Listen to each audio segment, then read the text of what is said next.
notes. I'm a writer who likes to speak. What is 50 Rand to you? Sir, would you give me 50 Rand? Really? That's the first person. No, it's okay. Yeah, I was so close. This article isn't about 50 Rand. It's about another trend or an influence in South Africa. And it was a social experiment I did on X, on Twitter. And it was really about proposing, when I published this article, we just launched or announced our new minimum wage, which is tragically low, even the most recent one. And I suggested that we pay domestic workers more. And the internet absolutely blew up. Hate mail all over the place. Primarily, a lot of white men slurring at me on X, saying, we'll never do that. Or clean our own homes. And then their wives adding to comments, laughing, saying, that's never going to happen. It's a major problem. And basically, I said that right now we've got 900,000 people who are domestic workers in this country. And if you've traveled anywhere else in the world, paying for somebody to clean your home, and an equivalent, like in the UK, their minimum salary would work out to roughly 20,000 a month. And we're paying 4, 5, 6,000 Rand. And I've called it a very unique type of formalized slavery in South Africa, and we need to fix that. But this is about infrastructure in South Africa, and we're cannibalizing our infrastructure just to sell it for scrap metal to put food on the table. I'm sure you've all seen that if you've been to Gauteng, which is what the next article is about. There's no vaccine for this. Not about COVID, it's about the state of Johannesburg. Who lives in Johannesburg are waiting for racists to die? I deal with the subject of racism quite a lot. It's a massive influence in this country, and I did that with Kedebone.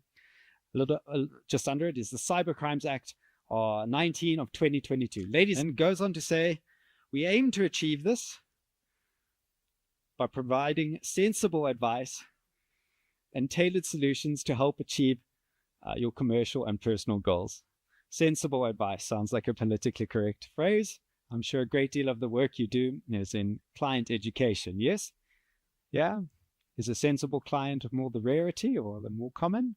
How the clients have been in the last few years? Be honest now. Okay.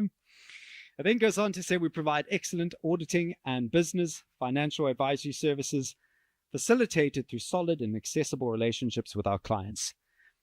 If you are to trust Google reviews, you'd be correct. All 6 of them. 26 reviews. With exception for Ferdinand. Ferdinand said you're overrated and inefficient. So you need to deal something about Ferdinand. But if you look at Ferdinand's comment history, you'll see he's a bit of a Karen, and all he does is complain. Are also going to struggle now and in the future, because all your businesses do look the same online. So let me rather talk about your industry through the looking glass of the industry at large. Now, very few businesses in your field are harnessing current innovations, not fully, and this is really hurting SMEs. Will the 233 firms in your network today still be around in 5 years' time? How about 15 years' time? Will there be more? Will there be less? Do you even know who the future clients will be? Time continues to change the workforce, but something unique for South Africa, and we need to take it into consideration for your sector, is the post-apartheid dynamic, the 9 wasted years, and of course now our government of national unity. There's also hidden wars. I know we all know about the wars in Ukraine and elsewhere on our continent, many wars taking place on our continent. But there's also a great tech war. We've also got religious wars and wars for resources. These are going to affect all of your clients and therefore affect you. Petrol stations. Do you think petrol stations, and we've got 33,000 of them at the moment, will be around in 30 years' time? Absolutely not. 33,000 businesses guaranteed to shut down. What's going to happen to those properties, to that land? S Foundation, the South African Accounting Authority, what will these entities be like in the future? What will their mandates be? How do they respond to new tech? So let's explore some innovations that might be in your future or already creeping into your present. DeFi, decentralized finance, avoiding banks altogether. I think the future will be dominated by client-focused applications in your sector. websites and applications. Why is there no unified app for your group yet? A master app. Does it cost too much? No one's taken that initiative? A genuine question. Everything is moving into the subscription business model, and something your industry should probably consider can now be fully automated with the right technology stack. 77%. Imagine 2/3 of the people in the room gone. There's a saying, I'm not sure who came up with this, it may actually have been me.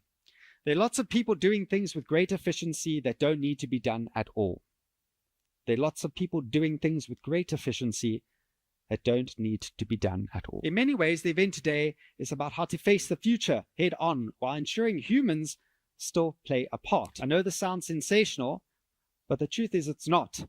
Look at the banking sector, another sector I like to give as an example. They now employ more tech nerds than actual bank tellers. What do you offer over these threats? I think now more important than ever before is to take your clients out for coffee. Another threat which you cannot avoid, but you need to create a culture within your firm to innovate and be interested in technology, AI and data analytics. I'm not proposing that you all become experts at ChatGPT, but like talking to a mechanic or a doctor, you need some basic knowledge. A few quick videos can bring you back up to speed, or the Mazanzi's AI manual, which I mentioned earlier on my site. Failing which, your industry must embrace Gen Z. Who's ever conducted an audit on a YouTube income? Anyone? No one? Interesting. All right. TikTok? No? All right. You might think these are trivial, but people are processing huge amounts of money through these platforms. Who knows the app called OnlyFans? You, sir? Got a smile? No? You have a... No? Okay. Clear. Does anyone know the app, honestly? Very shy. All right.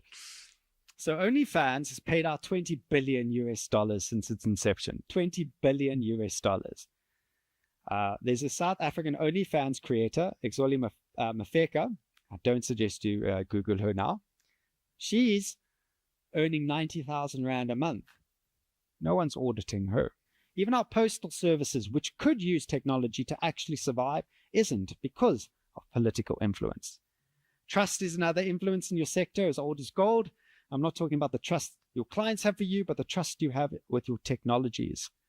For us internally and also for our clients, we need to buy into new solutions. The fact is, if you don't innovate and advance, you are not offering the highest levels of standards. Sort of like a law firm who doesn't want to use AI or software for things like discovery. You're actually offering a substandard service. I believe we're needing to move into a cashless society, which is very different to a society without cash, which is what we think we are at the moment. Many people feel cashless is prejudice to the vast majority of our population in South Africa. We always need to think about these things. I disagree with that, though. I think it's only prejudice to criminals or people who don't wish to pay tax. Deloitte has developed Deloitte blockchain. Ernst & Young using robotic processing automation. Thomson Reuters, they've got a app or program, OneSource. Blackline is leveraging AI. Float is a cash flow forecasting software. Cyber Reason is protecting people in your industry from cyber crimes, although in South Africa I recommend cyberdefenders.co.za. In conclusion, your industry will survive. I believe it will prosper, but the firms that do will be those that innovate and engage with technology now, with a focus on client-centric services for their clients. Ngiyabonga, Nkosi. Bye, Danki. Thank you very much, everyone.